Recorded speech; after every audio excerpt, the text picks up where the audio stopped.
अर्जुन खटवानी जी, आपने आईना दिखाओ भाग 1 का लॉन्च किया और आपने इस पुस्तक को लिखा। इस पुस्तक को लिखने का सबसे बड़ा उद्देश्य और मेन उद्देश्य क्या है?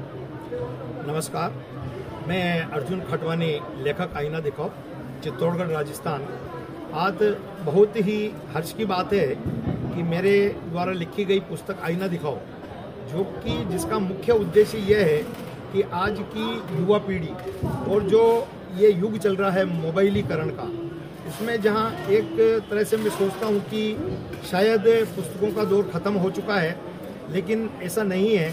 मेरा इस पुस्तक का लिखने का मेन जो उद्देश्य है वो ये है कि देश के युवाओं में हमारे देश की जो संस्कृति है, संस्कार हैं, रीति रिवाज हैं, उनको दर्शाना एवं उन्हें संरक्षित करने के लिए उन्हें प्रेरित करना, तथा साथ ही में हमारे जो अधिकार और कर्तव्य हैं, सिर्फ सरकारें हमारे से जो हमारे को मौलिक अधिकार दिए हैं उनका भी मैंने इसमें जिक्र किया है। साथ में एक सुसभ्य नागरिक को जीने का जो अधिकार होता है और जो उसका कर्तव्य होता है वो निभाता है, लेकिन सरकारों का भी कुछ हद तक एक वो होता है, उनकी जिम्मेदारी होती है कि एक आम जीवन नागरिक को हम कैसे जीने के लिए दे सकते हैं। आज युवा जैसे नौकरियों के लिए परेशान हैं, बेरोजगार हैं, पेपर लीक हो रहे हैं, उस पर आत्महत्याएं कर रहे हैं बच्चे। एजुकेशन को लेके देखो तो बेरोजगारी बढ़ी हुई है चारों तरफ। मेरा इसका लिखने का मेन मोटिवेशन यही है कि बच्चे जो युवक हैं वो पढ़ाई किस तरह से करें, किस तरह से सफलता अर्जित कर सकते हैं, उसको लेके मैंने इसमें ये लिखा। और देश के जो ज्वलंत मुद्दे हैं, चाहे पेपर लीक हुए, कोरोना काल में हुआ जो मजदूरों के साथ अन्याय, उसको भी मैंने दर्शाया है।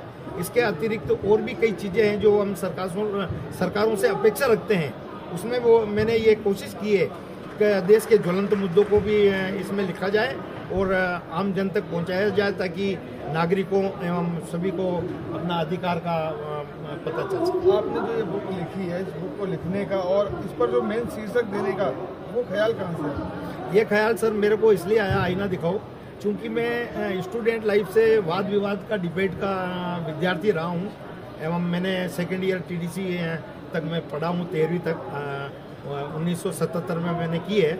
और जब मैंने आईना दिखाओ मेरे दिमाग में इसलिए आया कि मैंने 2014 में जब मैं मोबाइल नहीं चला जानता था, तो बच्चों से मैंने मोबाइल सीखा कि भाई मोबाइल कैसे चलाते हैं। उसमें मैंने एक मेरा डायलॉग लिखा था, सूट बूट की सरकार और झूठ मूठ को लेके। और उसमें मैंने उस 2014 के बाद जब गुजरात के चुनाव थे, चूँकि आप मेरे से परिचित भी हैं, मैं कांग्रेस का कार्यकर्ता भी रह चुका हूँ, और उसको लेके मैंने घेरने की हिसाब से बीजेपी को वो मैंने लिखा था, सूट बूट की सरकार और झूठ मूठ की। तो वो राहुल गांधी जी ने जब बोला मंच पे, तो मेरे को लगा कि मेरी कलम में कुछ लगता है कि जो अच्छे लोग इसको अगर एडोप्ट कर रहे हैं तो मेरे को कुछ लिखना चाहिए। तो मैंने इस शीर्षक को चूज किया, आईना दिखाओ का, और फिर सरकारों को और जनप्रतिनिधियों को और जो प्रशासन के नुमाइंदे हैं उनको ज्ञापनों के माध्यम से लिखना शुरू किया। और मेरी किताब में आपको सारी चीज़ें वो मिलेगी, किसी पार्टी पॉलिटिक्स से कोई लेना देना नहीं है मेरा। मैं सिर्फ आईना दिखाओ पुस्तक, इसलिए मैंने ये टाइटल चुना क्योंकि मैं प्रशासन को और जनप्रतिनिधियों को जागरूक कर सकूं और आम जन को फायदा मिल सके। इस पुस्तक के माध्यम से आप युवाओं को आईना दिखाना चाह रहे हैं, राजनीतिक लोगों को आईना दिखाना चाह रहे हैं, किसके लिए ये सटीक है?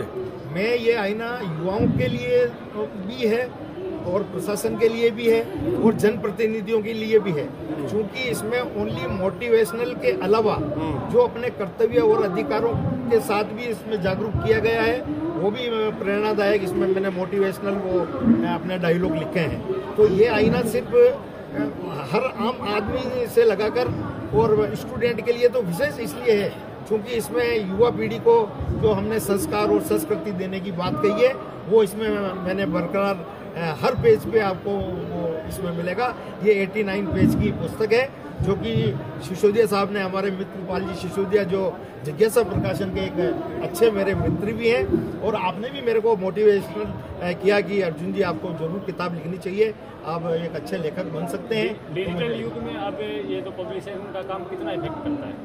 मेरा ये मानना है कि बिल्कुल, आप चूंकि चौथा स्तंभ है मीडिया से, तो मैं आपको ये बताना चाहूँगा कि आज मोबाइलीकरण युग जरूर है और बच्चों को शिक्षा भी मिलती है, इसमें कोई दो राय की बात नहीं है, लेकिन कुछ उसमें ऐसा है जो साहित्य से मिल सकता है और किताबों से जो मिल सकता है, वो मेरा ये मानना है कि वो मोबाइल से कभी विद्यार्थियों को या बच्चों को ज्ञान नहीं प्राप्त हो सकता। क्योंकि इसका प्रमाण मैं आपको बताता हूँ कि आज तक का जो चैनल है और सुधीर चौधरी जी जो 400 और 500 साल पुरानी पुस्तकें लाकर जो आज हमारे अजमेर की जो हमारे दरगाह का वो ढूंढ के निकाला है, तो वो पुस्तकों की देन है। चाहे राम मंदिर का है तो वो पुस्तकों की देन है। जो आज केंद्र सरकार भी जो काम कर रही है, जो हमारे पत्रकार साथी काम कर रहे हैं पुस्तकों के लिए, उसके लिए भी मैं आप सभी लोगों का धन्यवाद करना चाहूँगा। और पुस्तकों का महत्व निश्चित तौर से आने वाले समय में फिर से दौर आने वाला है, यही मैं कहना चाहूँगा। और ये मेरी जो पुस्तक है, इसको अधिक से अधिक आप मंगाएं।